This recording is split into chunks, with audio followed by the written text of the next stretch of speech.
الحمدللہ رب العالمین والصلاة والسلام علی رسولہ محمد وآلہ وصحبہ اجمعین اشہد ان لا الہ الا اللہ وحدہ لا شریک لہ واشہد ان محمدا عبدہ ورسولہ یا ایہا الذین آمنوا اتقوا اللہ حق تقاتہ ولا تموتن الا وانتم مسلمون یا ایہا الناس اتقوا ربکم الذی خلقکم من نفس واحدہ وخلق منها زوجها وبث منهما رجالا كثيرا ونساء واتقوا الله الذي تساءلون به والأرحام إن الله كان عليكم رقيبا يا أيها الذين آمنوا اتقوا الله وقولوا قولا سديدا يصلح لكم أعمالكم ويغفر لكم ذنوبكم ومن يطع الله ورسوله فقد فاز فوزا عظيما أما بعد فإن أصدق الحديث كتاب الله وأحسن الهدي هدي محمد صلى الله عليه وسلم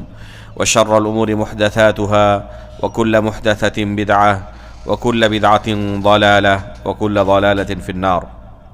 محترم و مکرم حاضرین، اللہ رب العالمین کے فضل و کرم سے آج ایمان باللہ کے تعلق سے جاننے کے لیے ہم یہاں پر حاضر ہوئے ہیں. شریعت کے اندر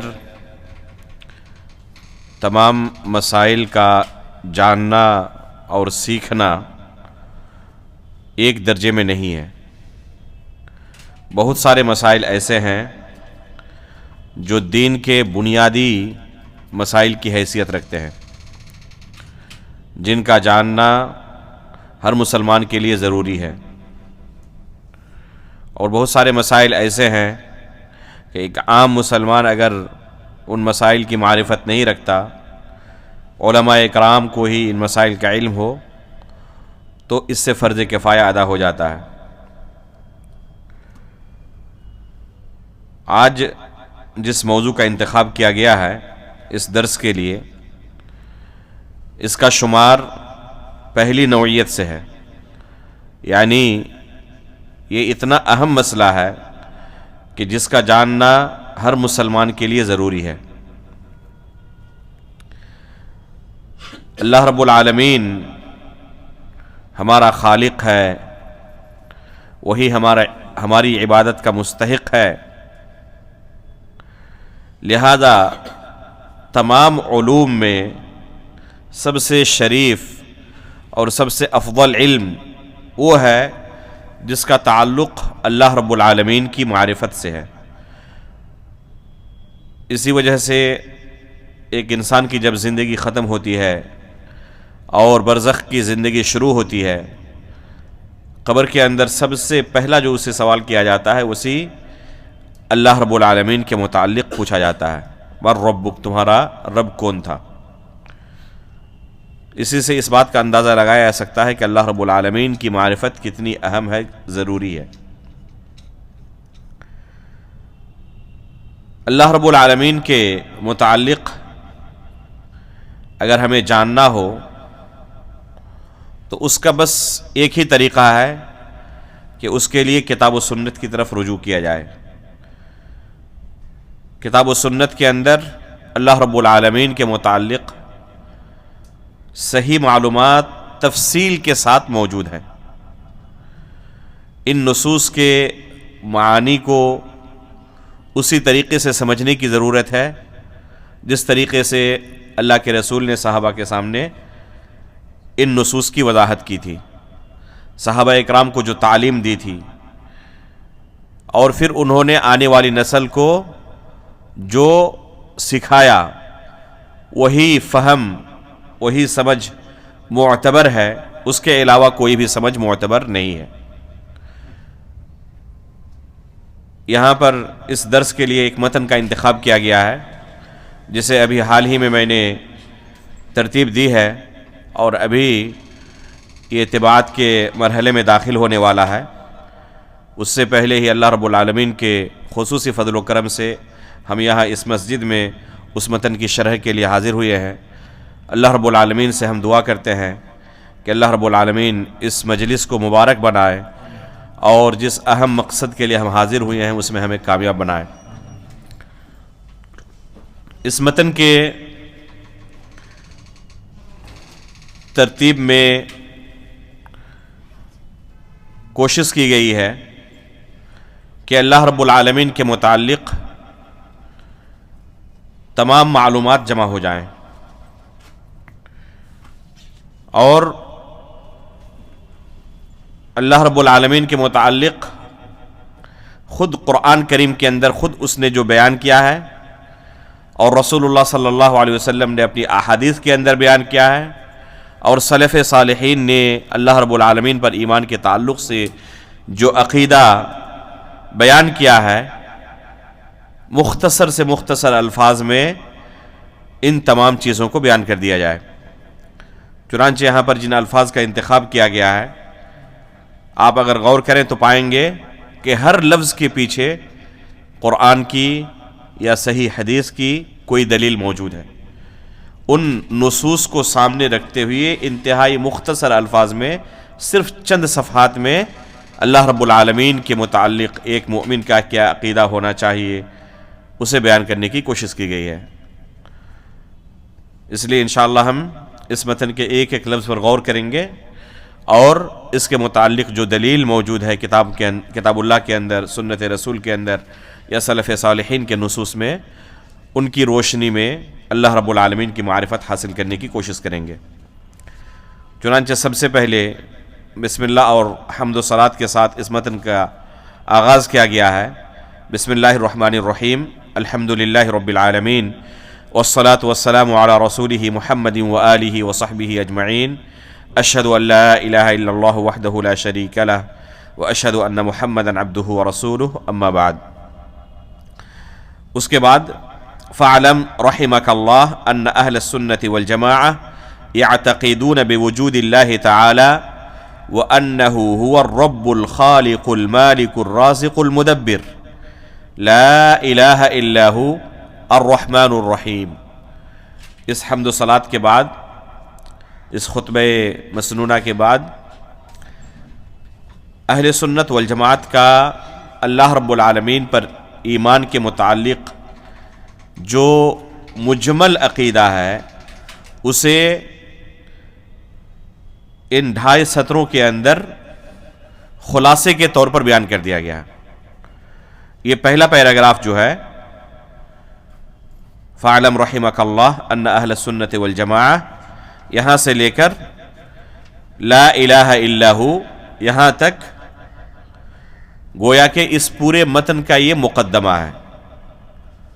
یہ پہلا جو پیراگراف ہے اور اس میں جو یہ پہلا جملہ ہے، یہ پورے متن کا گویا کہ یہ مقدمہ ہے، اور آگے جو باتیں آنے والی ہیں وہ باتیں اسی مقدمے کی تفصیل ہے۔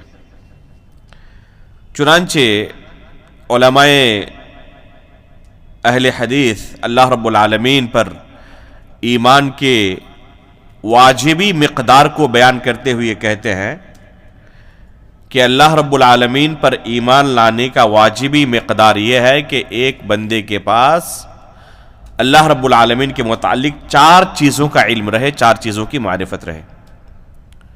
انہی 4 چیزوں کو یہاں بیان کیا گیا ہے۔ یہ واجبی مقدار ہے اللہ رب العالمین پر ایمان لانے سے متعلق۔ واجبی مقدار کا مطلب ہے کہ اگر کسی مسلمان کے پاس اللہ رب العالمین کے متعلق ان 4 چیزوں کے بارے میں علم ہے، اجمالی علم، تو ایسا شخص مسلمان کہلائے جانے کا حقدار ہے۔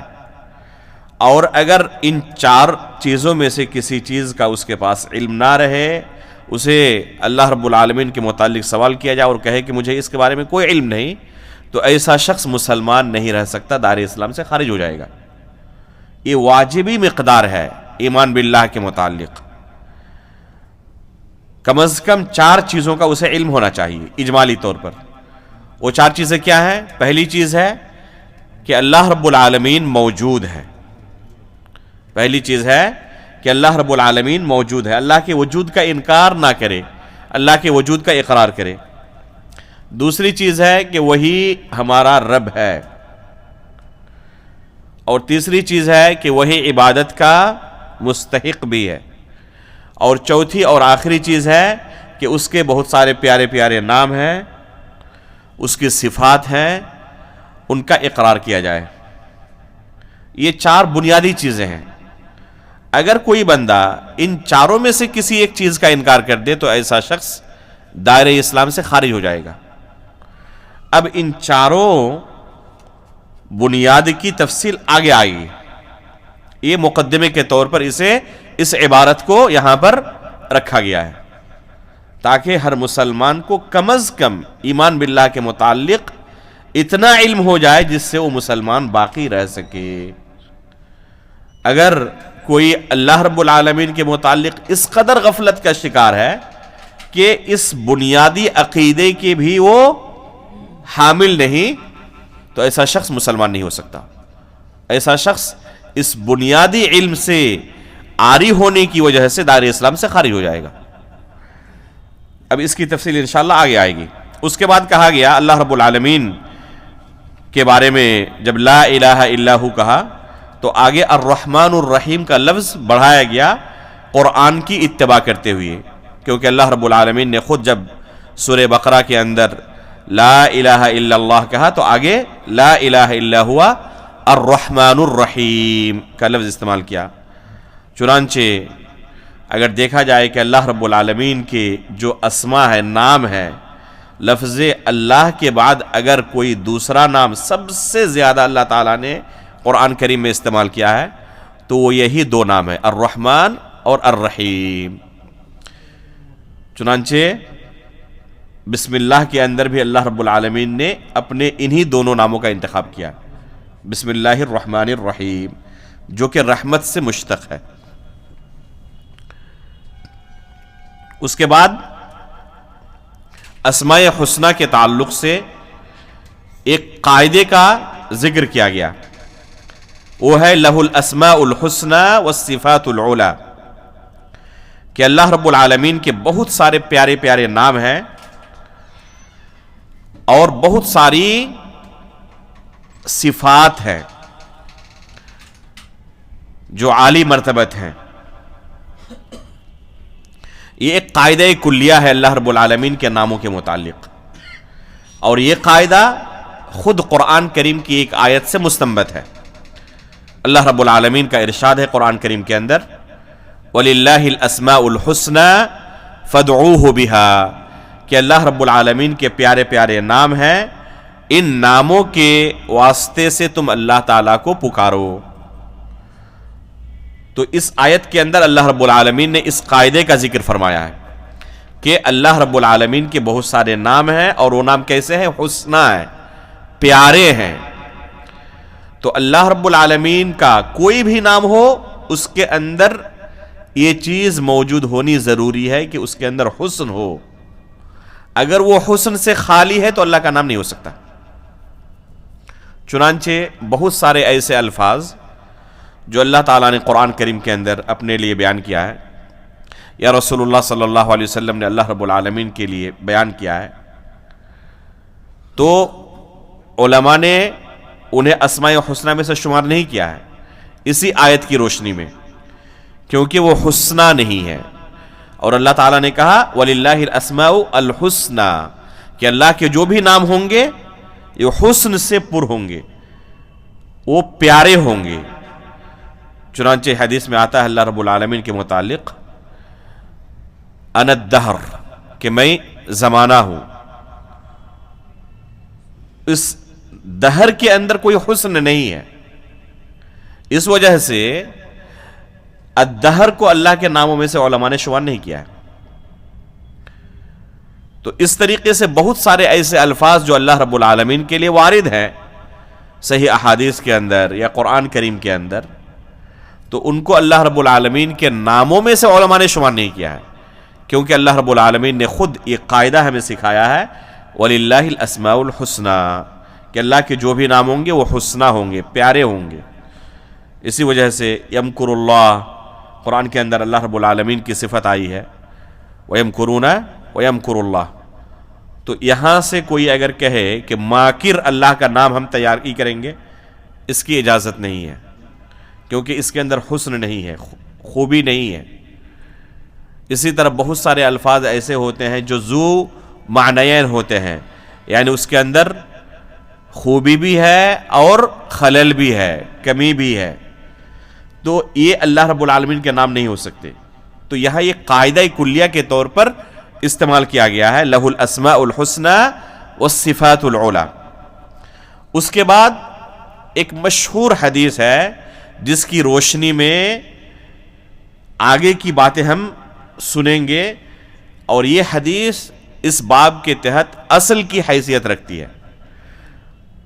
اسی حدیث سے مستنبط یہ جملہ یہاں پر موجود ہے، من احصى منها 99 اسما دخل الجنہ، کہ جو بھی اللہ رب العالمین کے ان ناموں میں سے 99 ناموں کا احصاء کرے گا وہ جنت میں داخل ہوگا. یہ حقیقت میں ایک حدیث سے مستنبط جملہ ہے. یہ حدیث صحیح ہے.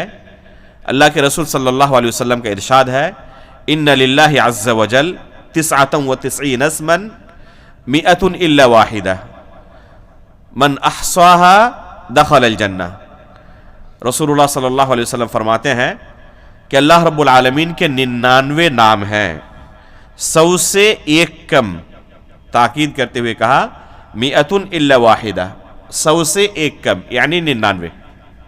من احصاها دخل الجنہ، جو ان ناموں کا احصاء کرے گا وہ جنت میں داخل ہوگا. یہ فضیلت وارد ہے اسماء حسنہ کے احصاء کے متعلق.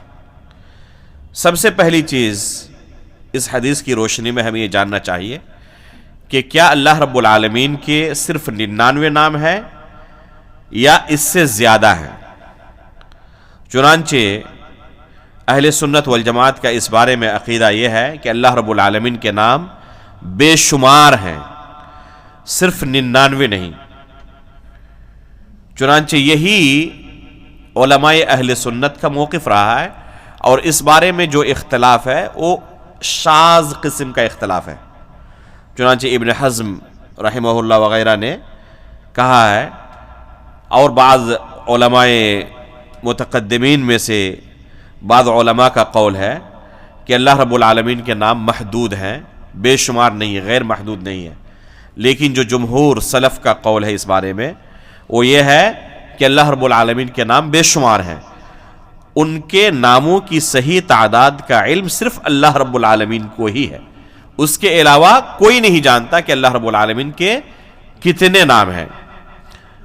اللہ کے رسول صلی اللہ علیہ وسلم کی دعاؤں میں سے ایک دعا ہے، او استأثرت به فی علم الغیب عندک اسألک بکل اسم هو لک سمیت به نفسک او علمته احدا من خلقک او استأثرت به فی علم الغیب عندک، کہ اللہ تیرے ان تمام ناموں کے وسیلے سے میں تجھ سے سوال کرتا ہوں جو تو نے اپنے لیے رکھا ہے.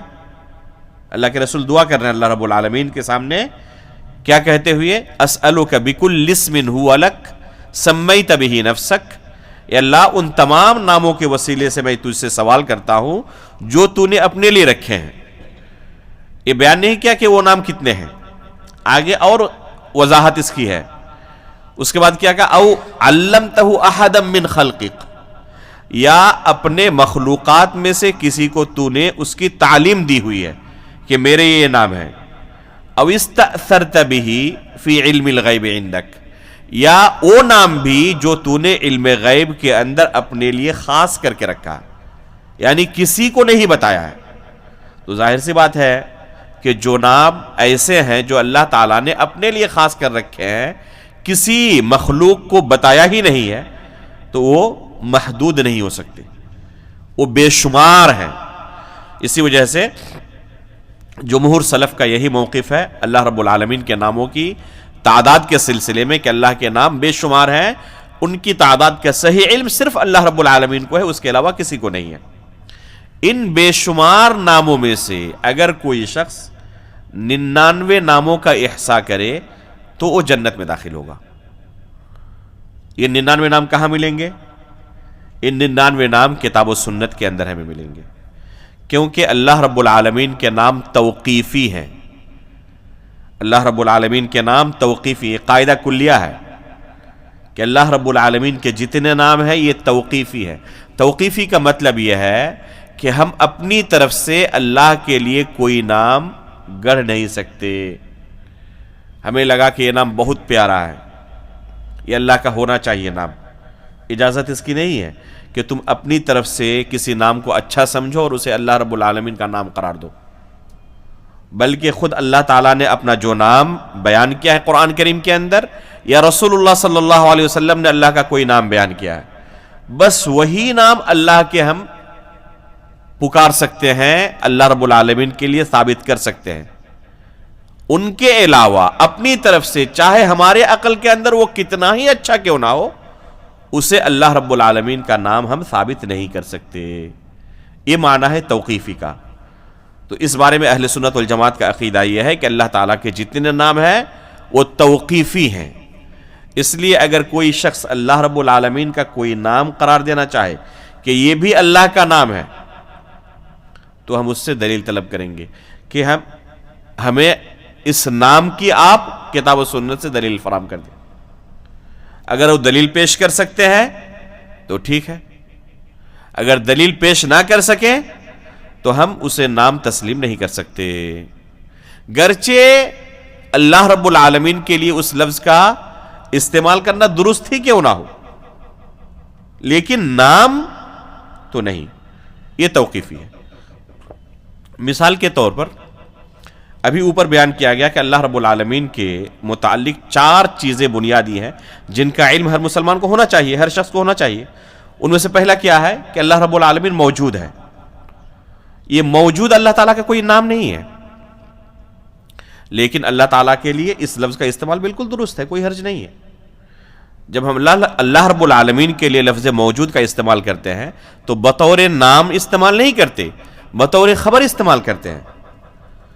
اگر نام کو استعمال کرنا چاہے تو ہم اس سے دلیل طلب کریں گے کہ اگر کوئی کہے کہ ہم اللہ رب العالمین کا نام موجود ایک مانتے ہیں بے شمار ناموں میں سے، تو ہم کہیں گے کہ اس نام کے لیے ہمیں دلیل نہیں ملتی، اس وجہ سے ہم یہ نام اللہ رب العالمین کے لیے ثابت نہیں کر سکتے. تو اس طرح کے بہت سارے الفاظ ایسے ہیں جنہیں ہم اللہ رب العالمین کے لیے استعمال تو کر سکتے ہیں لیکن اسے نام قرار نہیں دے سکتے. یا تو اس کے اندر حسن نہیں ہے یا اس کے لیے کوئی دلیل ہی موجود نہیں ہے. ٹھیک ہے، اس وجہ سے اللہ رب العالمین کے ناموں کے بارے میں ہم کیا کہیں گے کہ اللہ کے نام توقیفی ہے، اپنی طرف سے ہم کوئی گڑھ نہیں سکتے. جو کچھ اللہ نے بیان کر دیا ہے، اس کے رسول نے بیان کر دیا، ہمیں بس اس کی اتباع کرنی ہے. تو ان بے شمار ناموں میں سے اگر کوئی شخص اللہ رب العالمین کے 99 ناموں کا احصاء کرے گا تو وہ جنت میں داخل ہوگا. یہ اللہ کے رسول کی صحیح حدیث ہے. اب اندازہ لگائیں کہ اسماء حسنہ کے متعلق علم حاصل کرنے کی فضیلت صحیح حدیث کی روشنی میں کیا ہے. من احصاها دخل الجنہ، کہ اللہ کے رسول نے جنت کی خوشخبری سنائی ہے، اور اس سے بڑی کوئی دوسری خوشخبری نہیں ہو سکتی. تو اس لیے اگر کوئی اللہ رب العالمین کے متعلق علم حاصل کرتا ہے، اسماء و صفات کے متعلق علم حاصل کرتا ہے، تو بہت ہی مبارک عمل ہے یہ. اللہ کے رسول صلی اللہ علیہ وسلم نے ایسے بندے کے لیے جنت کی خوشخبری سنائی ہے، اور یہ حدیث صحیح بخاری کے اندر موجود ہے. ان للہ عز وجل 99 اسما 100 الا واحدہ من احصاها دخل الجنہ. اب سوال پیدا ہوتا ہے کہ احصاء کا کیا معنی ہے. کہا کہ 99 ناموں کا جو احصاء کرے گا وہ جنت میں داخل ہوگا. تو احصاء کا کیا معنی ہے، کیسے ہم احصاء کریں تاکہ اس فضیلت کے اندر ہمارا بھی شمار ہو، یہ فضیلت ہمیں بھی حاصل ہو سکے. احصاء کی تفسیر میں سلف صالحین سے بے شمار اقوال موجود ہیں کہ احصاء کسے کہتے ہیں، لیکن ان تمام تفسیروں کو اگر ایک جگہ جمع کیا جائے اور خلاصہ نکالا جائے تو یہ نتیجہ نکلے گا کہ یہ احصاء کے 4 معنی ہیں. سلف نے جو لفظ احصاء کی تفسیر کی ہے تو ان کی تمام عبارتوں کو اگر جمع کیا جائے اور خلاصہ نکالا جائے تو اس کا نتیجہ یہ نکلے گا کہ احصاء کے 4 معنی ہیں. پہلا معنی ہے کہ اللہ رب العالمین کے ان ناموں کا صحیح تلفظ سیکھا جائے. اللہ کے جتنے بھی نام ہیں ان ناموں کو کیسے ہم اپنی زبان سے ادا کریں گے، صحیح نطق کیا ہوگا، صحیح تلفظ کیا ہوگا، یہ پہلا اسٹیپ ہے کہ اللہ رب العالمین کے ناموں کا صحیح تلفظ ہم جانیں۔ اگر ہمارا ہی کوئی نام بگاڑ کر کہے تو ہم ناراض ہو جاتے ہیں، اور بہت سارے لوگ اللہ رب العالمین کا نام بگاڑ کر کہتے ہیں، یہ جائز نہیں ہے۔ اور اگر کوئی فضیلت حاصل کرنا چاہے تو اس کے لیے ضروری ہے کہ پہلے اللہ رب العالمین کے ناموں کا صحیح تلفظ سیکھے۔ بہت سارے نام ہمارے سماج و معاشرے کے اندر رائج ہیں اللہ رب العالمین کے متعلق، غلط تلفظ کے ساتھ۔ اللہ رب العالمین کے لیے اس تلفظ کے ساتھ کوئی نام ہمیں کتاب و سنت کے اندر نہیں ملتا جو لوگوں کے درمیان مشہور ہو چکا ہے۔ مثال کے طور پر الستار معروف ہے یا نہیں ہے ہمارے معاشرے میں؟ ہمارے معاشرے میں اللہ تعالیٰ کا یہ نام معروف ہے الستار، حالانکہ اس تلفظ کے ساتھ کتاب و سنت میں یہ نام کہیں نہیں ملتا کہ الستار اللہ تعالیٰ کا کوئی نام ہو۔ کتاب و سنت کے اندر اس معنی میں جو لفظ وارد ہے وہ سین تا کے بعد یا ہے، الف نہیں ہے۔ سین اور تا کے بعد کیا ہے؟ یا ہے، الف نہیں ہے۔ اس کے بعد را ہے۔ اسے کیا پڑھیں گے؟ علماء نے اسے دو طریقے سے پڑھا ہے، الستیر اور الستیر، اور مشہور ان دونوں میں سے الستیر ہے، مشہور ان دونوں میں سے الستیر ہے۔ تو حقیقت میں صحیح تلفظ اس نام کا کیا ہوگا؟ الستیر ہوگا، ستار نہیں۔ تو اسی طریقے سے اور بھی دوسرے نام ہیں، جیسے اللہ لا الہ الا هو الحی القیوم۔ تو الحی یہ ایک نام ہے اللہ تعالیٰ کا جو کہ حیات سے بنا ہوا ہے، جس کا معنی زندگی کے ہوتا ہے۔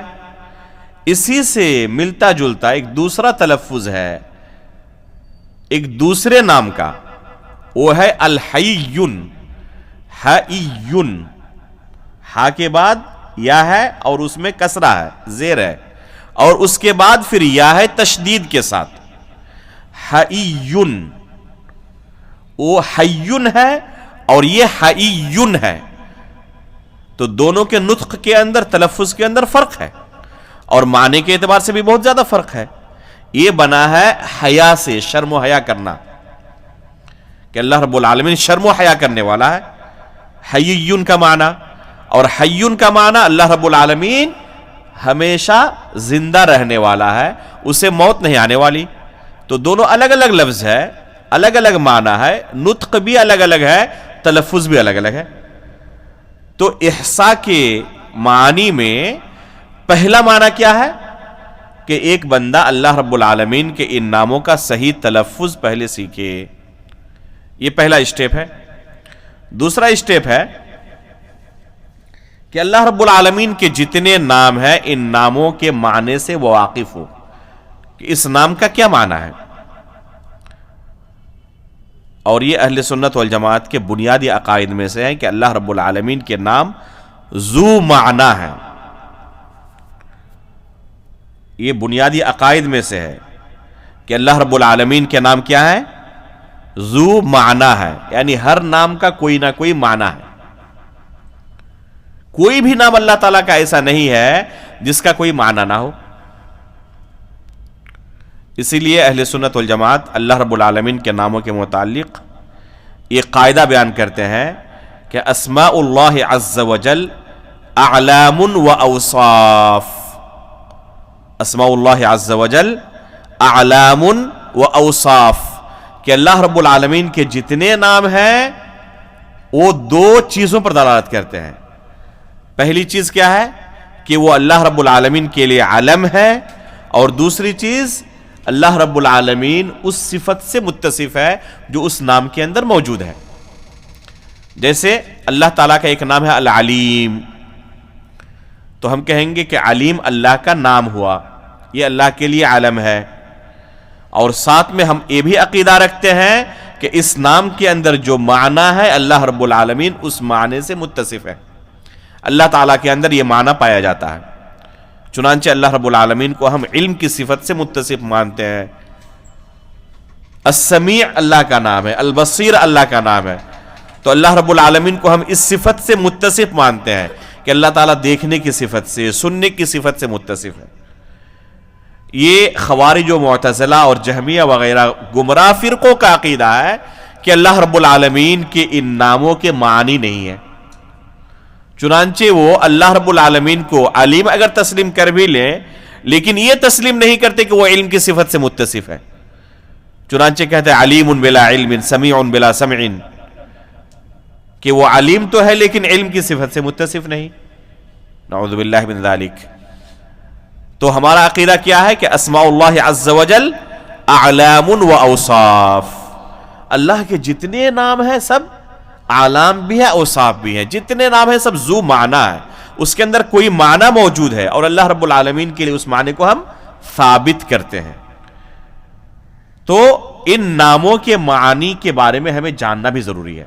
یہ دوسرا اسٹیپ ہے کہ جو بھی اللہ کا نام ہو اس کا معنی کیا ہے اس کے بارے میں ہم علم حاصل کریں. تیسرا اسٹیپ ہے کہ ان ناموں کا یاد کرنا، حفظ کرنا. اور احصاء کا یہ واضح معنی ہے. احصاء کا معنی گننا، شمار کرنا، یاد کرنا. یہ عربی زبان کے اندر بہت معروف ہے. تو ایک بندہ ان ناموں کو 99 ناموں کو یاد بھی رکھے. اور چوتھا اور آخری العمل بمقتضى هذه الاسماء، کہ ان ناموں کے اندر جو ہمارے لیے نصیحت اور عبرت کی چیز ہے ہم اس سے نصیحت پکڑیں، اس کے تقاضے کے مطابق عمل کریں. اللہ تعالیٰ کے جتنے نام ہیں وہ زمانہ ہے اور ہر نام کے اندر ہمارے لیے درس موجود ہے. اس میں اس نام کا جو تقاضا ہے ہمیں اس تقاضے کے مطابق عمل کرنے کی ضرورت ہے. جیسے ابھی ایک نام گزرا الستیر، کہ اللہ رب العالمین کا ایک نام الستیر ہے. کیا معنی اس کا؟ پردہ ڈالنے والا. اور اس کی حدیث کے اندر تفسیر موجود ہے کہ اللہ تعالیٰ قیامت کے دن بندوں کے کان میں سرگوشی کرے گا اور کہے گا کہ تم نے فلاں گناہ کیا تھا، فلاں گناہ کیا تھا، فلاں گناہ کیا تھا. انکار کرنے کا کوئی اس دن چارہ نہیں ہوگا، اقرار کے علاوہ کوئی دوسرا راستہ نہیں ہوگا. اللہ رب العالمین اس بندے سے کہے گا کہ ان تمام گناہوں کا علم ہوتے ہوئے بھی میں نے ان پر پردہ ڈالا ہوا تھا، تمہیں ذلیل و رسوا نہیں کیا تھا، آج بھی تمہیں رسوا نہیں کروں گا. اور اسے معاف کر دیتا ہے اور جنت میں داخل کرتا ہے. تو یہ ہمارا پروردگار ہے جو گناہوں پر پردہ ڈالنے والا. اس سے ہمیں کیا درس ملتا ہے؟ کہ ہمیں بھی اگر اپنے کسی بھائی کے کسی گناہ کا علم ہو جائے تو اسے سوشل میڈیا پر ذلیل نہ کرتے پھریں بلکہ اس پر پردہ ڈال کر رکھیں. اللہ رب العالمین ہمارے بہت سارے گناہوں کے متعلق علم رکھتا ہے جس پر اس نے پردہ ڈالا ہوا ہے. اگر چاہے تو ہمیں بھی اسی طرح اللہ رب العالمین ذلیل و رسوا کر سکتا ہے، لیکن اس نے ہماری عزت کی حفاظت کرتے ہوئے ان پر پردہ ڈالا ہوا ہے. تو اس سے ہمیں بھی درس لینا چاہیے کہ ہمیں بھی اپنے اگر کسی بھائی کے گناہ کا علم ہو جائے تو اس کی تشہیر نہ کریں، اسے ذلیل و رسوا نہ کریں، اس پر پردہ ڈالیں. چنانچہ اللہ کے رسول کی حدیث ہے من ستر علی مسلم ستر اللہ علیہ یا سترہ اللہ، کہ اگر کوئی شخص کسی مسلمان پر پردہ ڈالتا ہے تو اللہ رب العالمین بھی اس پر پردہ ڈالتا ہے. تو یہ گناہوں کے متعلق ہے، بدعات کے متعلق نہیں ہے. بعض لوگ خلط ملط کر دیتے ہیں اس مسئلے کو، اور اگر کسی کے اندر کوئی بدعات موجود ہو تو اس پر بھی پردہ ڈالنے کی کوشش کرتے ہیں. حالانکہ گناہوں پر ایسا بندے پردہ نہیں ڈالتے. کسی کے گناہ کا علم ہو جائے تو وہاں پر اس کی برائی بیان کریں گے، لیکن کسی کے اندر کوئی بدعات دیکھیں تو بدعت کی پردے داری کریں گے، اسے چھپا کر رکھیں گے.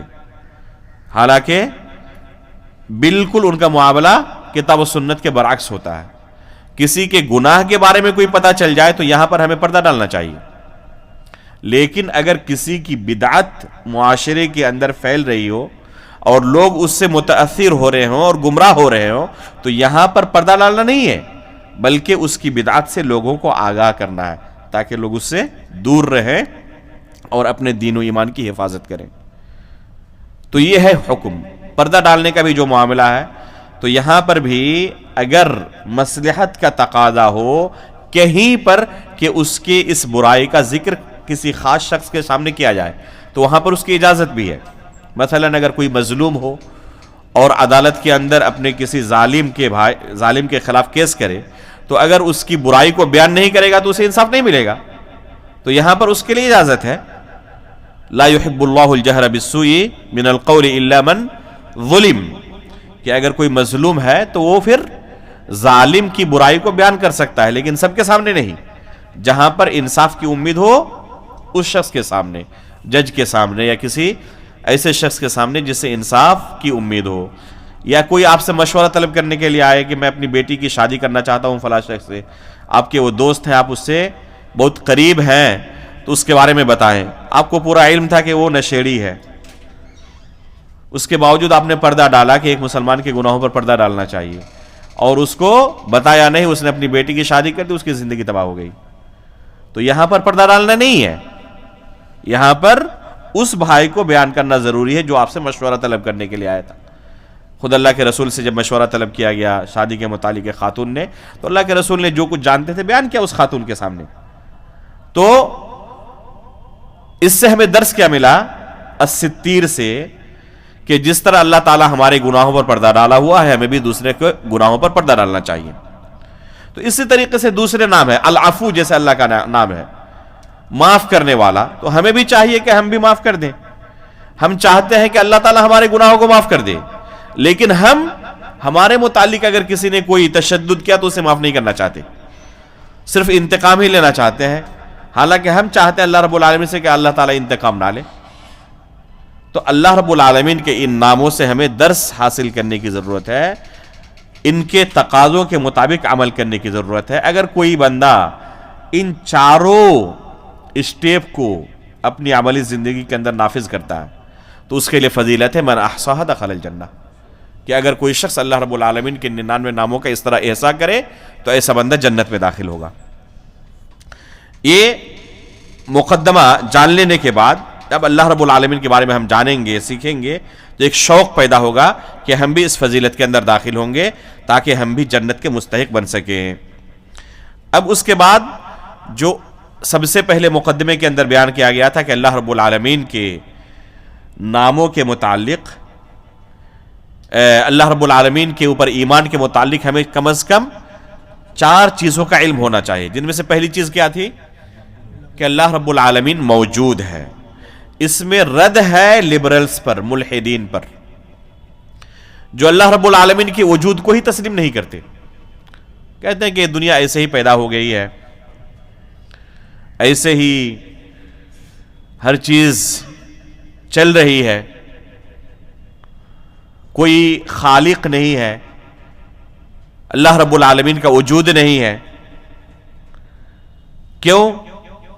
کیونکہ ہم نے اللہ کو دیکھا نہیں، اور جس چیز کو ہم نے دیکھا نہیں اسے کیسے مان سکتے ہیں؟ اس طرح کے بہت سارے شبہات رہتے ہیں ان ملحدین کے ذہن میں، جو اللہ رب العالمین کے وجود کا ہی انکار کر دیتے ہیں۔ اس لیے اللہ رب العالمین کے اوپر ایمان کے تقاضوں میں سے پہلا مرحلہ یہ ہے کہ اللہ رب العالمین کے وجود کا اقرار کرے۔ اللہ رب العالمین کے وجود کا اقرار کرنا یہ بنیادی ضرورت ہے۔ اگر وہ اللہ رب العالمین کے وجود کا ہی اقرار نہیں کرتا تو باقی چیزوں کا پھر اقرار و انکار بے معنی ہے۔ تو سب سے پہلے وہ اللہ رب العالمین کے وجود کا اقرار کرے۔ کیسے اللہ رب العالمین کے وجود کا وہ اقرار کرے گا؟ کیسے اسے معرفت حاصل ہوگی؟ تو اللہ رب العالمین نے اسے عقل کی نعمت سے نوازا ہے۔ اپنے اسی عقل کی بنیاد پر وہ دنیا کے اندر بے شمار چیزوں کا ادراک کرتا ہے، صحیح اور غلط کا فیصلہ کرتا ہے، اور اسی عقل کے تقاضے کے مطابق عمل کرتا ہے۔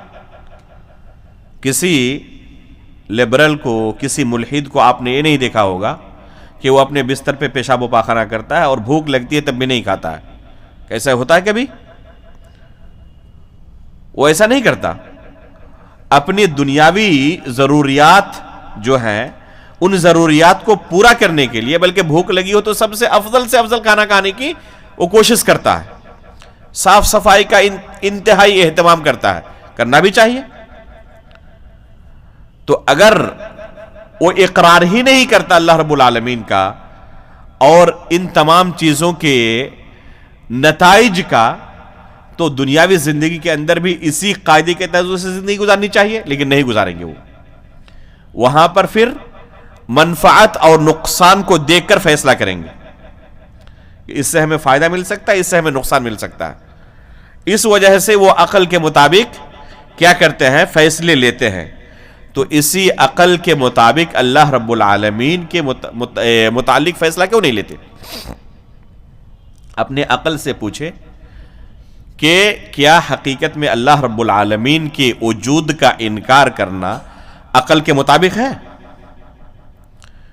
اگر اپنے عقل سے وہ پوچھتا تو چاہے وہ کتنا ہی بڑا ظالم کیوں نہ ہو، ایک شخص اللہ رب العالمین کے وجود کا انکار نہیں کر سکتا کہ اللہ رب العالمین موجود ہی نہیں ہے اور کوئی خالق ہی نہیں ہے. خود اپنے نفس کے اندر اگر انسان غور کر لے تو یہ قبول کرنے پر مجبور ہوگا کہ ممکن نہیں ہے کہ اللہ رب العالمین کے علاوہ کسی نے اس جسم کو پیدا کیا ہو. چنانچہ اللہ رب العالمین نے قرآن کریم کے اندر اسی فکر و عمل کی دعوت دی ہے. وَفِي الْأَرْضِ آيَاتٌ لِّلْمُوقِنِينَ وَفِي أَنفُسِكُمْ أَفَلَا تُبْصِرُونَ وَفِي السَّمَاءِ رِزْقُكُمْ وَمَا تُوعَدُونَ، کہ اس زمین کے اندر یقین کرنے والوں کے لیے بہت ساری نشانیاں ہیں.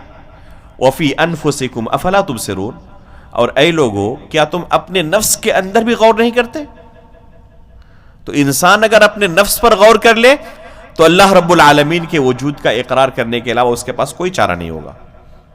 اس لیے آپ دیکھیں جب اللہ کے رسول کو اللہ رب العالمین نے دنیا کے اندر مبعوث فرمایا تو سب کے سب کیا تھے؟ کافر تھے. ان کے سامنے قرآن اور حدیث کی دلیل کام نہیں کرے گی.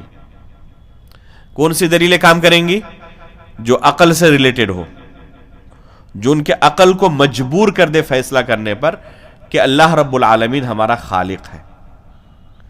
اس کے علاوہ اس دنیا کا اور اس جسم کا ہی اتنے بہترین طریقے سے کام کرنا ممکن نہیں ہے. چنانچہ آپ دیکھیں پہلی آیت جو نازل ہوئی اس میں اللہ تعالیٰ نے اپنی صفات میں سے جس صفت کا انتخاب کیا وہ کون سی صفت تھی؟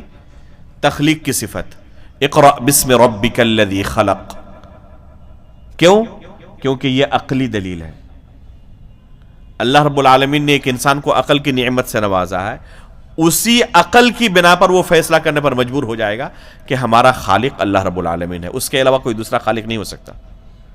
لقد خلقنا الانسان فی احسن تقویم، کہ بہترین سانچے میں ہم نے انسان کو پیدا کیا. یا ایھا الانسان ما غرک بربک الکریم. اللہ رب العالمین نے 30ویں پارے کے اندر، جو کہ مکہ کے اندر یہ چھوٹی چھوٹی تمام صورتیں نازل ہوئی ہیں. اب دیکھیں 30ویں پارے کی جو صورتیں ہیں، تمام صورتیں کہاں پہ نازل ہوئی؟ مکہ کے اندر، جہاں پر مخاطب جتنے بھی تھے سب کون تھے؟ کفار تھے. تو یہاں پر اللہ رب العالمین نے اپنی وحدانیت کی دلیل کے طور پر ان کے سامنے کون سی دلیلیں ذکر کی ہیں؟ عقلی دلیلیں ذکر کی ہیں، کیونکہ ایک انسان کو اللہ رب العالمین نے عقل کی نعمت سے نوازا ہے. ان فی خلق السماوات والارض واختلاف اللیل والنہار لآیات لأولی الالباب، کہ زمین و آسمان کی پیدائش میں، رات اور دن کے آنے جانے میں عقل مندوں کے لیے بڑی بڑی نشانیاں ہیں. تو اللہ نے تمہیں عقل کی نعمت سے نوازا ہے تو ان پر غور نہیں کرتے، ان پر غور کرو. اگر ان چیزوں پر انسان غور کر لے تو اللہ رب العالمین کے وجود کا اقرار کرنے کے علاوہ اس کے پاس کوئی چارہ نہیں ہوگا. خود انسان کے اپنے جسم کے اندر کم از کم 5 چیزیں ایسی ہیں جو ایک انسان کو، عقل مند کو، یہ فیصلہ لینے پر مجبور کر دیتی ہے کہ اللہ رب العالمین موجود ہے اور وہی خالق ہے. ایک ہے ہماری شکل و صورت. روزانہ اللہ رب العالمین کتنی نئی شکلیں ادا کرتے ہیں. پوری دنیا میں آج کتنے لوگ پیدا ہوئے شمار بھی ہم نہیں کر سکتے. دنیا کا بڑا سے بڑا آرٹسٹ ہو جو خیالی تصویریں بناتا ہے، بلکہ دنیا کے اندر جتنے آرٹسٹ ہیں سب کو جمع کر لیا جائے اور ان سے کہا جائے کہ ایسی تصویریں ہمیں بنا کر دیں جن کا ابھی وجود نہیں ہے، جن کا ابھی دنیا میں وجود نہیں ہے. کتنی تصویر بنا سکتا ہے؟ پوری دنیا کے آرٹسٹ ملا کر اتنی خیالی تصویریں نہیں بنا سکتے جتنی اللہ رب العالمین آئندہ کل پیدا کرنے والے ہیں. تو کیا کسی مخلوق کے بس کی بات ہے کہ یہ نئی نئی شکلیں تیار کر دے؟ صرف انسان اپنے اس شکل پر غور کر لے تو اللہ رب العالمین کے وجود کے اقرار کے علاوہ اس کے پاس کوئی چارہ نہیں ہوگا. اسی کو اللہ تعالیٰ نے قرآن کریم کے اندر کیا کہا ہے اس کا تذکرہ یہاں پر بھی اشارے کے طور پر دیا گیا ہے، جس کا ابھی انشاءاللہ آگے تذکرہ آئے گا جب تخلیق کی صفت آئے گی. تو اسی طرح اللہ رب العالمین نے ہمیں یہ آنکھیں دی ہیں. ان آنکھوں پر انسان اگر غور کرے تو دنگ رہ جائے گا کہ کیا کسی مخلوق کے بس کی بات ہے کہ اسے پیدا کرے؟ یہ جو کیمرہ اللہ تعالیٰ نے دیا ہے ایک ہر انسان کو، 2 آنکھیں دی ہیں، دنیا کے اندر آج اتنی ترقی ہو جانے کے باوجود بھی کوئی ایسا کیمرہ وجود میں نہیں آیا ہے جو ان آنکھوں کا مقابلہ کر سکے. چنانچہ اطباء کہتے ہیں کہ ان آنکھوں کے اندر بیک وقت تقریباً 10 ملین کی شاید بات ہے. ابھی میں نے ایک مقالہ پڑھا اسی تعلق سے کہ الگ الگ رنگوں اور شکلوں کے درمیان بیک وقت فرق کرنے کی صلاحیت اس آنکھ میں اللہ تعالیٰ نے دی ہے. جیسے فوراً آپ نے دیکھا یہاں پر ایک رنگ ہے، وہاں پر اس کے بغل میں دوسرا رنگ ہے، فوراً تمیز کر لیتے ہیں. آج تک کوئی کیمرہ ایسا پیدا نہیں ہوا جو بیک وقت اس آنکھ کا مقابلہ کر سکے اور ان رنگوں کے درمیان فرق کر سکے. تو کیا کسی مخلوق کے بس کی بات ہے کہ اس طرح کی کوئی چیز پیدا کر سکے، اس طرح کی کوئی مشین پیدا کر سکے؟ اگر طاقت ہوتی تو پیدا کر لیتے کیمرے کی شکل میں، لیکن عاجز ہے. اتنی ترقی کے باوجود بھی اس لیول تک ابھی تک انسان نہیں پہنچ پایا ہے. تو کیا کسی مخلوق کا یہ کام ہو سکتا ہے؟ اسی آنکھ کے اندر ریٹینا نکلتا ہے، روشنی نکلتی ہے، اور ہر ایک کے آنکھ کی روشنی دوسرے کے آنکھ سے مختلف ہے. اس وجہ سے آدھار کارڈ بنواتے وقت حکومت ان آنکھوں کی روشنی کو قید کر لیتی ہے آپ کی شناخت کے لیے کہ یہ آپ ہی کی روشنی ہے، کسی دوسرے سے میچ نہیں کر سکتی. بلکہ دونوں آنکھوں کی روشنی الگ الگ ہے. کیا کسی مخلوق کے بس کی بات ہے؟ اس فنگر پرنٹ کو دیکھیں، دنیا کے کسی سے میچ کر سکتا ہے؟ روزانہ اللہ رب العالمین کتنے فنگر پرنٹ ادا کرتے ہیں. کسی کو اگر کہا جائے کہ خیالی فنگر پرنٹ تم تیار کرو، کتنا تیار کر سکتا ہے؟ صرف یہ فنگر پرنٹ انسان تیار نہیں کر سکتا. پوری دنیا مل کر اگر کوشش کر لے کہ چلو ہم کچھ خیالی فنگر پرنٹ تیار کرنا شروع کرتے ہیں، تو اللہ رب العالمین روزانہ جو نئے فنگر پرنٹس دیتے ہیں دنیا میں، انسان پوری دنیا مل کر ایک دن کا مقابلہ نہیں کر سکتا. حالانکہ جب سے دنیا بنی ہے آج تک کتنے مخلوق اللہ تعالیٰ نے پیدا کیے اور کتنے لوگ آنے والے ہیں. تو کیا کسی مخلوق کے بس کی بات ہے یہ کام کرنا؟ اسی طرح ہر انسان کے جسم میں اللہ تعالیٰ نے ایک خاص بو رکھی ہے جو دوسرے سے مختلف ہے. انسان جہاں سے گزرتا ہے وہاں پر اس کی وہ بو موجود رہتی ہے. وہ چلا گیا ہو لیکن اس کی بو موجود ہے. آپ نے لباس پہنا، اس لباس کے اندر آپ کے جسم کی وہ بو موجود ہے. اسی وجہ سے کہیں پر کوئی قتل وغیرہ کا حادثہ ہو گیا ہو تو کھوجی کتوں کے ذریعے پولیس قاتل تک پہنچنے کی کوشش کرتی ہے. کیسے؟ ان کتوں کے اندر اللہ تعالیٰ نے یہ حس دے رکھی ہے کہ اس بو کو وہ محسوس کرتے ہیں. اس کے علاوہ دوسرے مخلوقات میں اللہ تعالیٰ نے وہ حس نہیں دی ہے.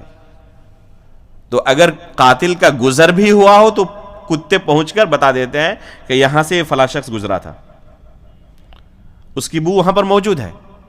اللہ تعالیٰ نے قرآن کریم کے اندر یوسف علیہ السلام کے قصے میں بیان کیا ہے کہ جب یوسف علیہ السلام کے بھائی گئے اپنے والد کا تذکرہ کیا تو یوسف علیہ السلام نے کیا دیا ان کو؟ اپنی قمیص اتار کر دے دیا۔ اذهبوا بقمیصی ھذا، کہا کہ میری یہ قمیص لے جاؤ اور والد صاحب کے چہرے پر ڈال دینا، یأتی بصیرا، ان کی بینائی لوٹ آئے گی۔ یہ بھائی لے کر گئے یوسف علیہ السلام کی قمیص کو، جب قریب پہنچے یعقوب علیہ السلام سے، ابھی بتایا بھی نہیں ہے کچھ کہ ہم یوسف علیہ السلام سے مل کر آ رہے ہیں، والد کو تو پتا ہے کہ مر چکے ہیں، اور ان کے ساتھ ان کی قمیص بس ہے، ابھی خبر بھی نہیں کیا ہے کہ ان کی قمیص ہے۔ یعقوب علیہ السلام کو اللہ تعالیٰ نے یہ طاقت دی کہ اس خوشبو کو جو یوسف کافی کئی سال پہلے بھی چڑھ چکے ہیں، کہتے انی لاجد ریح یوسف، کہ مجھے یوسف کی بو محسوس ہو رہی ہے، لولا ان تفندون، اگر تم مجھے دیوانہ اور پاگل نہ کہنے لگو تو مجھے یہ کہنے کی جسارت ہے کہ مجھے یوسف کی بو محسوس ہو رہی ہے۔ تو اللہ رب العالمین نے ہر جسم کے اندر ایک بو رکھی ہے جو دوسرے سے مختلف ہے۔ کیا کسی مخلوق کے بس کی بات ہے کہ یہ پیدا کر سکے؟ تو یہ اللہ تعالیٰ نے جو عقل کی نعمت سے ہمیں نوازا ہے، ایک انسان اسی عقل کی بنیاد پر جب دوسری چیزوں کے بارے میں فیصلہ کرتا ہے تو اللہ تعالیٰ کے بارے میں کیوں فیصلہ نہیں کرتا؟ تو یہ اللہ رب العالمین کے وجود کی بے شمار دلائل میں سے چند دلیلیں ہیں۔ اس طرح کی بے شمار دلائل کا تذکرہ اللہ تعالیٰ نے قرآن کریم کے اندر کیا ہے، رسول اللہ صلی اللہ علیہ وسلم نے اپنی احادیث کے اندر کیا ہے۔ تو یہ ہے پہلی چیز۔ دوسری چیز کیا کہا اللہ رب العالمین کے متعلق؟ کہ اللہ رب العالمین ہمارا رب ہے، یہ دوسری چیز ہے۔ اور رب ہونے کا کیا معنی ہے؟ رب کے اندر تین بنیادی چیزیں شامل ہیں، کہ اللہ رب العالمین خالق ہے، مالک ہے اور مدبر ہے۔ توحید ربوبیت کی تفسیر جب کی جاتی ہے، تعریف کی جاتی ہے، تو اس میں کیا کہا جاتا ہے کہ اللہ رب العالمین ہمارا خالق ہے، مالک ہے اور اس کائنات کو چلانے والا ہے۔ چنانچہ اللہ رب العالمین کی ربوبیت کی دلیلیں یہاں پر ذکر کی گئی ہیں۔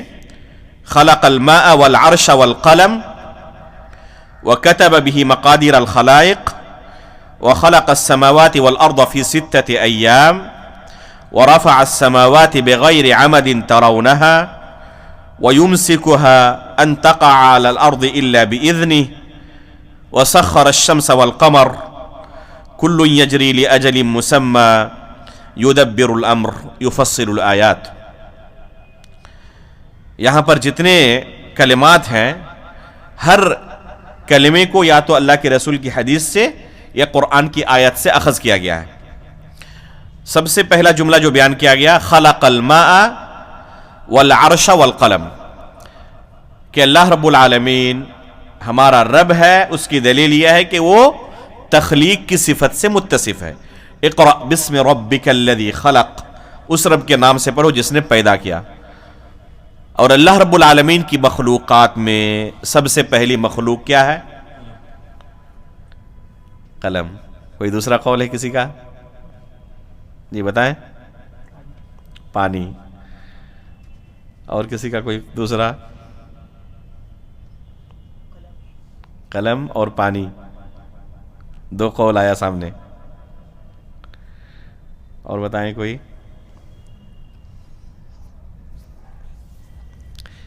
سلف کے یہاں اس بارے میں 3 اقوال ملتے ہیں۔ سب سے پہلی مخلوق کیا ہے، اس بارے میں 3 اقوال ملتے ہیں۔ ایک ہے پانی، دوسرا ہے عرش اور تیسرا ہے قلم۔ چنانچہ ابن جریر الطبری رحمہ اللہ، ابن الجوزی رحمہ اللہ وغیرہ نے کہا ہے کہ سب سے پہلی مخلوق قلم ہے، جبکہ شیخ الاسلام علامہ ابن تیمیہ رحمہ اللہ، ان کے شاگرد رشید علامہ ابن قیم رحمہ اللہ نے دلائل کی روشنی میں راجح یہ قرار دیا ہے کہ عرش پہلی مخلوق ہے، قلم سے بھی پہلے اللہ تعالیٰ نے اسے پیدا کیا ہے۔ اور عبداللہ بن مسعود رضی اللہ تعالی عنہ اور سلف صالحین کی ایک جماعت سے یہ مروی ہے کہ پانی سب سے پہلے اللہ تعالیٰ نے پیدا کیا ہے، اس کے بعد دوسری مخلوقات کو پیدا کیا ہے۔ تو یہ تین اقوال ملتے ہیں اور ہر قول کی دلیل موجود ہے، یعنی جس نے بھی جو قول اختیار کیا ہے خواہشات نفس کی پیروی کرتے ہوئے اختیار نہیں کیا ہے، بلکہ دلیل کی روشنی میں اس قول کو اختیار کیا ہے۔ ان تینوں اقوال میں اقرب الی الصواب یہ معلوم ہوتا ہے والعلم عند اللہ کہ پہلی مخلوق پانی ہے، اس کے بعد عرش ہے، اس کے بعد قلم ہے۔ اسی وجہ سے یہاں پر جو سیاق ہم نے انتخاب کیا ہے خلق الماء والعرش والقلم، کہ اللہ تعالیٰ نے پانی کو پیدا کیا، عرش کو پیدا کیا اور قلم کو پیدا کیا۔ سب سے پہلی مخلوق ہونے کے بارے میں یہ تین اقوال ہے۔ چنانچہ مشہور حدیث ہے، اور اکثر لوگوں کو پوچھا جائے تو یہی قلم کے بارے میں کہتے ہیں۔ مشہور حدیث ہے کہ اول ما خلق اللہ القلم فقال له اکتب قال ما اکتب قال اکتب مقادیر کل شیء حتی تقوم الساعہ۔ یہ سنن ترمذی، ابی داؤد وغیرہ کی روایت ہے اور صحیح روایت ہے، صحیح سند سے موجود ہے۔ اس کے اندر جو لفظ ہے وہ کیا ہے؟ اول ما خلق اللہ القلم فقال له اکتب قال ما اکتب، کہ اللہ رب العالمین نے سب سے پہلی جو چیز پیدا کی وہ کیا ہے؟ قلم ہے، اور پیدا کرنے کے بعد کہا کہ لکھو۔ تو پوچھا قلم نے کیا لکھوں؟ کہا کہ اکتب مقادیر کل شیء حتی تقوم الساعہ، کہ ہر چیز کی تقدیر لکھ دو یہاں تک کہ قیامت قائم ہو جائے، قیامت تک واقع ہونے والے تمام چیزوں کی تقدیر لکھ دو۔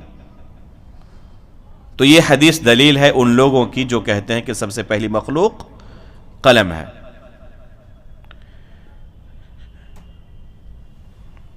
جی ہم نے کہا کہ یہ تیسرے نمبر پر ہے، اس حدیث کا کیا جواب دیں گے؟ اس میں تو وضاحت کے صراحت کے ساتھ ہے نا، اول ما خلق اللہ القلم۔ حقیقت میں یہ جملہ جو ہے اس میں لفظ ما یہ موصول کے لیے نہیں ہے، مصدر کے لیے ہے، یعنی اس کا معنی یہ ہوگا کہ سب سے پہلے جب اللہ نے قلم کو پیدا کیا تو اسے کہا کہ لکھو۔ یہ معنی نہیں ہے کہ سب سے پہلے اللہ نے قلم کو پیدا کیا، فرق ہے دونوں میں۔ یہ نہیں معنی اس کا ہے کہ اللہ تعالیٰ نے سب سے پہلے قلم کو پیدا کیا، بلکہ اس کا کیا معنی ہے کہ جب سب سے پہلے اللہ نے قلم کو پیدا کیا تو کہا۔ تو اول کا تعلق اس حکم کے ساتھ ہے، تخلیق کے ساتھ نہیں ہے۔ کتابت کا حکم دینے کے ساتھ اول کا تعلق ہے کہ جب سب سے پہلے اللہ نے قلم کو پیدا کیا تو کہا کہ لکھو۔ تو اول کا تعلق کس کے ساتھ ہے؟ کتابت کا حکم دینے کے ساتھ ہے، تخلیق کے ساتھ اللہ اول کا تعلق نہیں ہے۔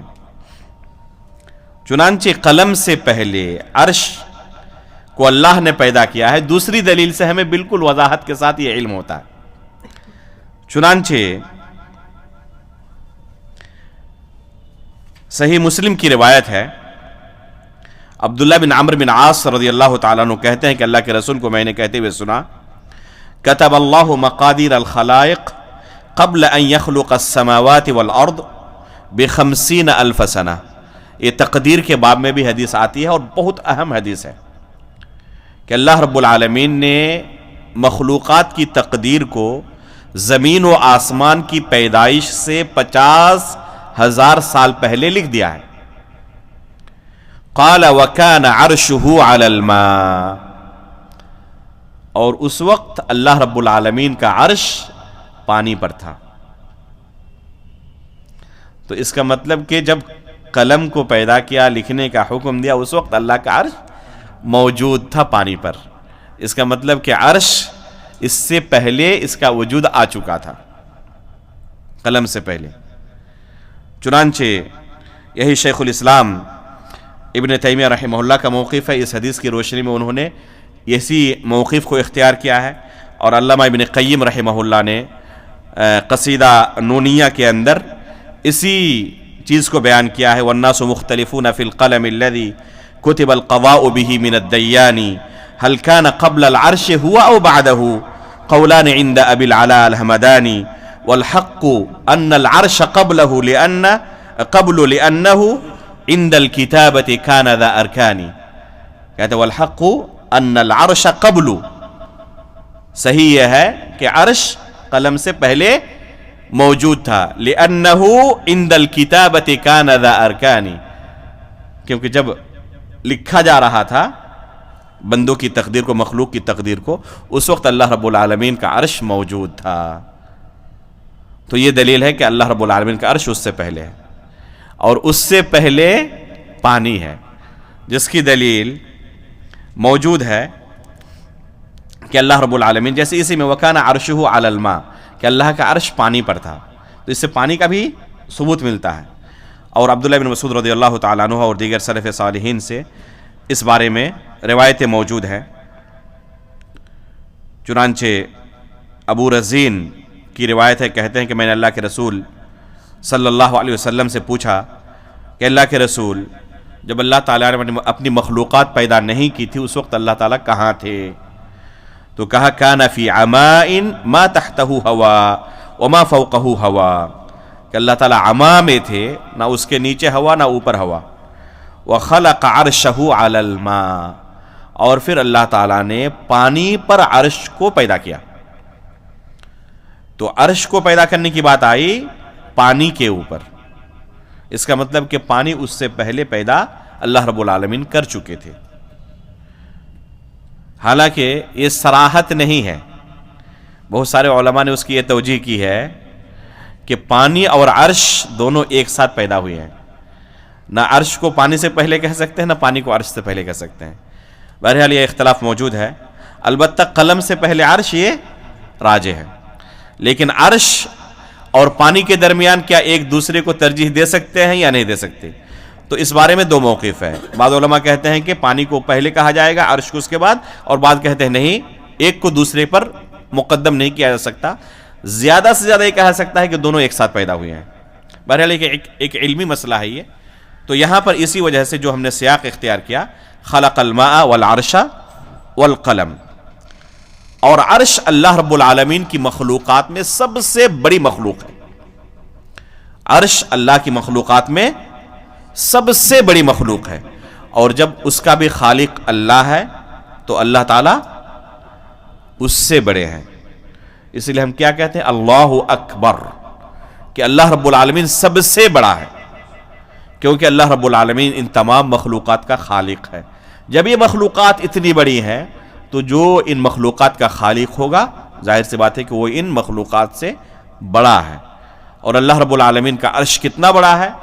آیت الکرسی کے اندر اللہ رب العالمین نے بیان کیا ہے، وسع کرسیہ السماوات والارض، کہ اللہ کی کرسی زمین و آسمان کو گھیرے ہوئی ہے۔ اللہ رب العالمین کی کرسی کیا ہے؟ زمین و آسمان کو گھیرے ہوئی ہے۔ تو پوری زمین و آسمان، 7 زمینیں 7 آسمان، اس کرسی کے بالمقابل جو اللہ رب العالمین کے قدم رکھنے کی جگہ ہے، اس کرسی کے بالمقابل ان 7 زمین و آسمان کی حیثیت کیا ہے؟ جیسے کوئی حلقہ ہو، کوئی گول دائرے والی چیز ہو، کسی چٹیل میدان کے اندر پڑی ہوئی ہو، تو اس چٹیل میدان کے بالمقابل اس گول دائرے کی کیا حیثیت ہے؟ کوئی حیثیت نہیں۔ اسی طرح 7 زمین و آسمان کی حیثیت اللہ رب العالمین کی کرسی کے بالمقابل ہے، اور اس کرسی کی حیثیت عرش کے بالمقابل اسی طرح ہے جیسے 7 زمین و آسمان کی حیثیت کرسی کے بالمقابل ہے۔ تو اللہ رب العالمین کا عرش پھر کتنا بڑا ہے، ایک انسان تصور بھی نہیں کر سکتا۔ اس عرش کا بھی خالق اللہ رب العالمین ہے۔ سبحان اللہ وبحمدہ عدد خلقہ ورضا نفسہ، اس کے بعد کیا کہا؟ وزنۃ عرشہ، کہ اللہ رب العالمین کے عرش کے وزن کے برابر میں اللہ کی تسبیح بیان کرتا ہوں۔ بہت ہی پیاری دعا ہے یہ، خصوصاً صبح کے وقت ایک انسان کو 3 مرتبہ یہ دعا ضرور پڑھنی چاہیے۔ سبحان اللہ وحمدہ عدد خلقہ، کہ اللہ کی جتنی مخلوقات ہیں، کسی کو علم ہے کتنی مخلوقات ہیں؟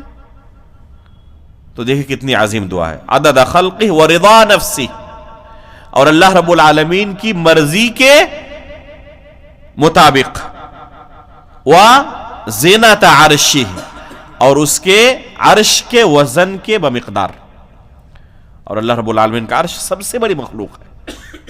ومداد کلماتہ، اور اللہ رب العالمین کے جو کلمات ہیں، اللہ رب العالمین کلام کی صفت سے متصف ہے، تو اس کے لیے جتنی روشنائی کی ضرورت ہے اس کے بمقدار میں اللہ رب العالمین کی پاکی بیان کرتا ہوں، حمد و ثنا بیان کرتا ہوں۔ تو یہ نہایت ہی پرمغز دعا ہے۔ تو اس سے پتہ چلتا ہے کہ عرش سب سے وزنی اور سب سے بڑی مخلوق ہے۔ وَكَتَبَ بِهِ مَقَادِرَ الْخَلَائِقِ، بِهِ کا تعلق ہے قلم کے ساتھ، کہ اس قلم سے اللہ رب العالمین نے مخلوقات کی تقدیر کو لکھا ہے۔ وَخَلَقَ السَّمَاوَاتِ وَالْأَرْضَ فِي 6 أَيَّامٍ، اور اللہ رب العالمین نے زمین و آسمان کو کتنے دنوں میں پیدا کیا ہے؟ 6 دنوں کے اندر، جیسے کہ قرآن میں اس نے خود صراحت کی ہے۔ قرآن میں اس کے بعد کیا ہے؟ ثم استوى على العرش، اس کے بعد اللہ رب العالمین عرش پر مستوی ہوا۔ اس کے بعد کیا کہا؟ رفع السماوات بغیر عمد ترونها، اللہ رب العالمین کی ربوبیت کی بہت بڑی دلیل ہے کہ یہ آسمان جو ہم اپنے سروں کے اوپر دیکھ رہے ہیں، اسے اللہ تعالیٰ نے بغیر کسی کھمبے کے اٹھایا ہوا ہے۔ یہ کیا کسی مخلوق کی بس کی بات ہے؟ ایک چھوٹی سی چیز اٹھا کر اس طرح دکھا دے، ہوا میں رکھ کے نہیں رکھ سکتا، وہ اس کے پاس یہ طاقت نہیں ہے۔ لیکن اس آسمان کو اللہ رب العالمین نے بغیر کسی کھمبے کے اٹھایا ہوا ہے۔ اسی ہاوڑا پل کو، ہاوڑا بریج کو، کتنی بڑی انسان اپنی کامیابی تصور کرتا ہے کہ چند میٹر ایک بریج کو ہم نے بنا دیا ہے جس میں کسی پل کی ضرورت نہیں پڑی۔ اسے کتنی بڑی اپنی کامیابی تصور کرتا ہے، اور وہ اس آسمان کو نہیں دیکھتا اپنے اوپر، جسے اللہ رب العالمین نے بغیر کسی ستون کے کھڑا کر کے رکھا ہے۔ اور آگے کیا کہا؟ یمسکها ان تقع علی الارض، اور اس قدر اسے سنبھالا ہوا ہے کہ وہ زمین پر گرتا بھی نہیں۔ اگر اللہ تعالیٰ چاہے تو اسے گرا دے اور زمین کو تہز نہز کر دے، لیکن اسے سنبھالا ہوا ہے۔ یہ بریج اور یہ پل چند سالوں کے بعد وہ ریٹائر ہو جاتے ہیں، خراب ہو جاتے ہیں، پھر وہی انجینئر کہتے ہیں کہ اب اس کو توڑنا ضروری ہے ورنہ کبھی بھی وہ گر سکتا ہے، حادثہ ہو سکتا ہے۔ لیکن اللہ رب العالمین نے وَيُمْسِكُهَا أَن تَقَعَ عَلَى الْأَرْضِ إِلَّا بِإِذْنِهِ، لیکن جب اللہ کا اذن آئے گا تو وہ گر بھی سکتا ہے، لیکن اللہ رب العالمین نے اسے زمین پر گرنے سے روکا ہوا ہے، تھاما ہوا ہے۔ وَسَخَّرَ الشَّمْسَ وَالْقَمَرَ، اور سورج اور چاند کو بھی اللہ تعالیٰ نے مسخر کر کے رکھا ہے۔ اللہ رب العالمین نے ہر ایک کا ایک محور بنایا ہوا ہے، وہ اپنے محور پر گھوم رہا ہے، چل رہا ہے۔ لَلشَّمْسُ يَنبَغِي لَهَا أَن تُدْرِكَ الْقَمَرَ وَلَا اللَّيْلُ سَابِقُ النَّهَارِ، کبھی ایسا نہیں ہوتا کہ سورج چاند سے آگے بڑھ جائے، ٹکرا جائے۔ اگر ٹکرا جائے تو کیا ہو جائے گا؟ تہس نہس، تباہ ہو جائے گی پوری دنیا۔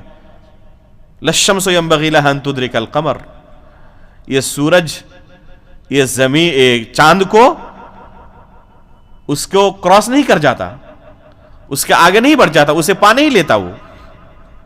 اور نہ ایسا ہوتا ہے کہ یہ رات اور دن کے آنے جانے کا جو سسٹم اللہ نے بنایا ہے وہ اس کا سسٹم بگڑ جائے۔ ایسا ہوا کہ 4-5 گھنٹے کا دن ہونے کے بعد فوراً رات آ گئی، ایسا نہیں ہوتا، بلکہ ایک اس کا اللہ تعالیٰ نے سسٹم بنایا ہوا ہے، اسے مسخر کیا ہوا ہے، اور اسی محور پر بہترین نظام کے ساتھ وہ چل رہا ہے۔ کل یجری لاجل مسمی یدبر الامر، اور تمام کائنات کی جتنی بھی چیزیں ہیں، تمام امور کی اللہ تعالیٰ نے تدبیر کی ہوئی۔ یہ اللہ رب العالمین کی ربوبیت کے اندر جو 3 بنیادی چیزیں ہیں، تخلیق، ملکیت اور تدبیر، الخالق، المالک، المدبر، یہ 3 چیزیں بیان کرتے ہیں توحید ربوبیت کے اندر. تو ہر ایک کی دلیل یہاں پر موجود ہے کہ اللہ تعالیٰ خالق بھی ہے, اللہ رب العالمین سب کا مالک بھی ہے, جب اس نے پیدا کیا تو اسی کی وہ ملکیت ہے, اور اللہ تعالیٰ مدبر بھی ہے, اس کائنات کو چلانے والا بھی ہے, یدبر الامر. تو یہ تمام چیزوں کی دلیل ہو گئی. اس کے بعد کہا مد الارض وجعل فيها رواسي وانہارا. اللہ رب العالمین نے اس زمین کو بچھا دیا ہے. اس زمین کے اندر اللہ رب العالمین نے پہاڑ بھی رکھے ہیں اور نہریں بھی رکھی ہیں. کتنا بہترین بیلنس بنایا ہے. اگر یہ زمین بہت زیادہ سخت ہو جاتی تو رہائش کا لائق نہیں ہوتی, اور اس سے زیادہ گیلی ہو جاتی تو دلدل ہو جاتی, رہنے کے لائق نہیں ہوتی. حالانکہ اس پوری زمین میں اللہ رب العالمین نے خشکی کا حصہ کتنا رکھا ہے؟ 20% سے بھی کم, اور 80%, 81% کہتے ہیں کہ صرف پانی ہے, اور 19% کیا ہے؟ خشکی ہے. اس کے باوجود بھی اگر انسان ہی اس چیز کو آج آزمانے کی کوشش کرے کہ کہیں پر پانی اتنی مقدار میں ہو اور مٹی اتنی مقدار میں ہو, اس کو دیکھے, وہ سنبھال پائے گا؟ سنبھال نہیں پائے گا, وہ پورا گیلا ہو جائے گا, رہنے کا لائق نہیں ہوگا. لیکن اللہ رب العالمین نے ایک کتنی بڑی اپنی نشانی رکھی ہے کہ خود یہ سائنسداں اپنی تحقیق کے مطابق کہتے ہیں کہ صرف 19% خشکی ہے, یا 21% شاید, یعنی کتنی قلیل مقدار میں, 5 حصے میں سے 1 حصہ بس, 4 حصہ صرف پانی ہے, سمندر ہی ہے پوری دنیا. اس کے باوجود بھی یہ زمین گیلی نہیں ہوتی ہے. اس کے باوجود بھی اللہ رب العالمین نے اس زمین کو رہنے کے لائق بنایا ہے. وَمَدَّ الْأَرْضِ, اس زمین کو اللہ تعالیٰ نے بچھا دیا ہے جیسے کہ انسان کے رہنے کے لائق ہو جائے. وَلَكُمْ فِي الْأَرْضِ مُسْتَقَرٌّ وَمَتَاعٌ إِلَىٰ حِينٍ وَفِي الْأَرْضِ آيَاتٌ لِلْمُوقِنِينَ. اللہ تعالیٰ نے کہا اس زمین کے اندر یقین کرنے والوں کے لیے بڑی بڑی نشانی اللہ تعالیٰ نے رکھی ہیں. اس کے بعد وَمِن كُلِّ الثَّمَرَاتِ جَعَلَ فِيهَا زَوْجَيْنِ اثْنَيْنِ, اور ہر پھل کے اندر اللہ تعالیٰ نے 2 جوڑے رکھے ہیں. ہر پھل کے اندر اللہ رب العالمین نے 2 جوڑے رکھے ہیں.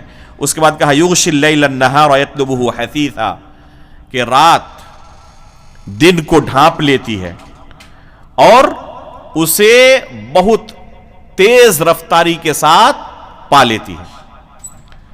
اس کے لیے اللہ رب العالمین نے اس کا ایک نظام مقرر کر کے رکھا ہے.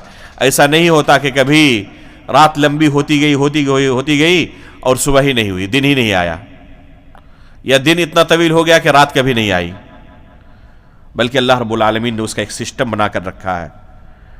فَسُبْحَانَ الَّذِي أَتْقَنَ كُلَّ شَيْءٍ وَأَحْسَنَ. اس رب کے لیے ہم تسبیح بیان کرتے ہیں, اس رب کی پاکی بیان کرتے ہیں جس نے ہر چیز کو نہایت ٹھوس انداز میں اتقان کے ساتھ پیدا کیا ہے. چاہے وہ زمین ہو, چاہے آسمان ہو, چاہے مخلوقات ہوں, چاہے پہاڑ ہو, پربت ہو, نہریں ہوں, ہمارا جسم ہو, ہر چیز کو جہاں جس کی ضرورت تھی اسی طرح اللہ تعالیٰ نے پیدا کیا. ما ترى فی خلقہ من تفاوت. اللہ رب العالمین کی تخلیق میں تم تفاوت نہیں دیکھو گے, بے ڈھنگا پن نہیں دیکھو گے. انتہائی اتقان کے ساتھ اللہ تعالیٰ نے ان تمام چیزوں کو پیدا کیا. صرف انسان اپنے جسم پر غور کر لے, اسی چہرے پر غور کر لے کہ اگر یہ ناک پیچھے طرف ہوتے تو انسان کھانا کھانے میں کتنا ٹائم لگاتا؟ پہلے آنکھوں سے دیکھتا اور پھر اس کے بعد سونگھنے کے لیے پیچھے لے جاتا کہ کھانے کے لائق بھی ہے, سڑ چکا ہے کھانا. یہ اگر کوئی کھانا سڑ چکا ہو تو کوئی کھا سکتا ہے؟ اس کو پیسہ بھی دیا جائے, اس میں اگر بدبو آ رہی ہو تو نہیں کھا سکتا. یہی آنکھ اگر پیچھے چلی جاتی اور ناک اور منہ سامنے رہے تو کتنی پریشانی ہوتی. وہاں سے دکھا کر لایا کہ اس میں کوئی کیڑا مکوڑا تو نہیں ہے, پھر جب کھانا شروع کیا تو وسوسہ پیدا ہو گیا, شاید اس دوران کوئی کیڑا آ گیا ہے, اس میں کچھ گر گیا ہے, پھر پیچھے لے گیا, پھر آگے لایا, پریشان ہو جاتا. یہی انگلیاں ہماری ہیں, اگر یہ فلیٹ ہوتی یہ مڑتے نہیں، تو ذرا سوچے صرف ایک نعمت پر کوئی کام کرنا ممکن ہوتا، کسی چیز کو پکڑنا ممکن ہوتا؟ ما تری فی خلقہ من تفاوت. اللہ رب العالمین کی تخلیق پر انسان غور کرے تو اچنبھا رہ جائے کہ اللہ رب العالمین کی تخلیق میں کسی طرح کا کوئی تفاوت نہیں ہے، بے ڈھنگا پن نہیں ہے. جس طرح ہونا چاہیے اسی طرح، اس سے کہیں بہتر، جہاں انسان کی سوچ تک نہیں پہنچ سکتی. وما تری من فطور وما تری فیہ من فطور. اور اللہ رب العالمین کی تخلیق میں تم کبھی کوئی شغاف، کوئی خلل نہیں پا سکتے، کوئی عیب نہیں پا سکتے. یہاں پر رکیں، یہیں پر اب ہم رکتے ہیں انشاءاللہ، اور پھر آگے کا جو مسئلہ ہے فرشتوں اور دوسری مخلوقات کی تخلیق کے سلسلے میں انشاءاللہ وہ نماز کے بعد کمپلیٹ کریں گے.